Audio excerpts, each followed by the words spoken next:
Fala aí, galera! Eu sou o professor Antônio Salles, professor de Química do curso preparatório para SEI, e hoje nós teremos uma super aula de óxido-redução. Óxido-redução, como conceito, é a transferência de elétrons dentro de uma reação química. Puta vida! Para você vestibulando, isso é um tema muito importante, porque a gente pode utilizá-lo em várias áreas da química. Então é muito importante entender o conceito de óxido-redução. Só que para entender o conceito de óxido-redução, eu primeiro preciso entender o conceito de NOx. E o que seria NOx? NOx é o número de oxidação que cada elemento possui.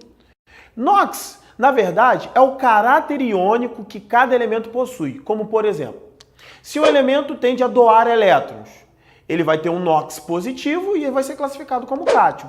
Se o elemento tende a ganhar elétrons, ele vai ter um NOx negativo e vai ser chamado de ânion. Como é que a gente determina o NOx de um elemento? Primeira regra, toda substância simples, seu NOx é igual a zero. Zero. Outra regra muito importante, se a substância for composta, a soma dos NOx também precisa ser igual a zero. E todo composto iônico ou todo composto aniônico oxigenado, a sua soma tem que ser igual aos NOx.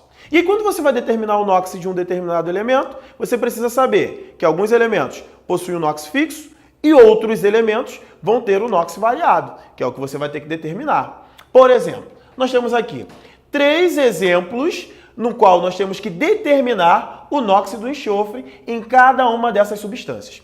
Perceba aqui no primeiro exemplo, nós temos o sódio e o oxigênio como substâncias com NOx fixo. Como assim? Sódio e oxigênio com NOx fixo.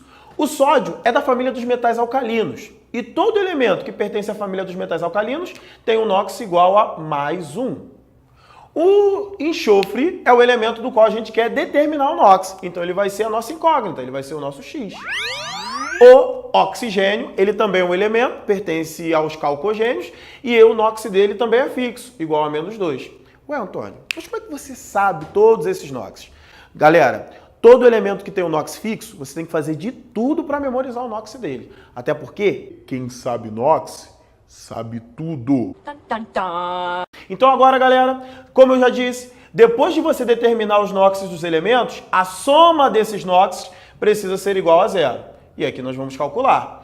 1 vezes 2, que é o número de átomos de sódio na substância, 2. X vezes 1, que é o número de átomos de enxofre na substância, X.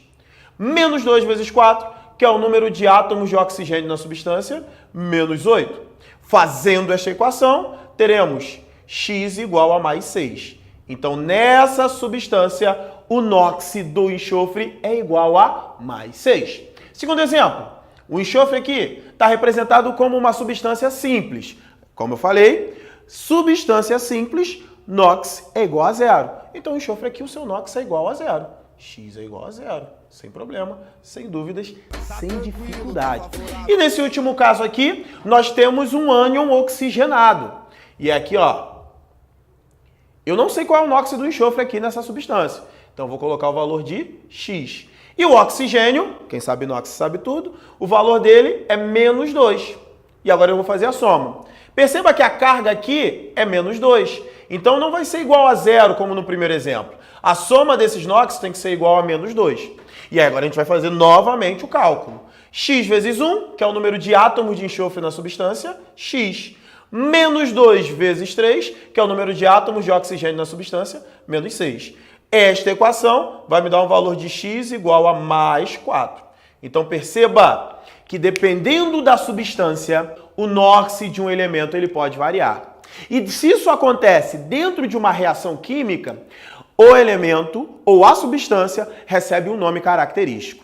E que nome é esse que ele pode receber? Irineu, você não sabe nem eu. Ou ele é chamado de agente oxidante, ou ele é chamado de agente redutor. 3 características do agente oxidante. A primeira, ele sofre redução. A segunda, ele ganha elétrons. E a terceira, o seu NOx diminui. 3 características do agente redutor.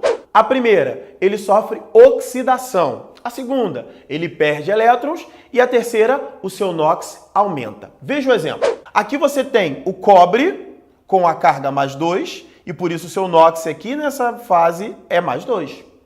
E aqui, quando ele sofre uma reação química, o seu NOx ficou igual a 0, como uma substância simples.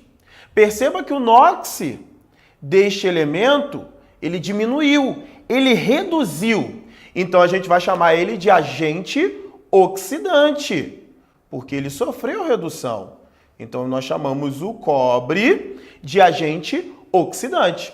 Já o magnésio, perceba, substância simples, NOxzinho 0. Quando ele se transforma num produto, o NOxzinho foi para mais 2. O NOx aumentou. E se o NOx aumenta, ele é chamado de agente redutor. Então nós temos aqui o magnésio como agente redutor. Lembrando sempre, as substâncias que são classificadas como agente oxidante e agente redutor são aquelas que ficam posicionadas no reagente. São aquelas que serão consumidas durante a reação química. Então, galera, espero que vocês tenham gostado do vídeo. Primeiro, se inscreva no canal do Passei, curta esse vídeo e os outros vídeos que nós temos lá no nosso canal, compartilhe e, principalmente, comente e faça sugestões de novas aulas, porque nós estamos aqui para servir vocês. Isso é Passei! Ah, e não esqueça, siga as nossas redes sociais, hein, galera? Conto com vocês, hein?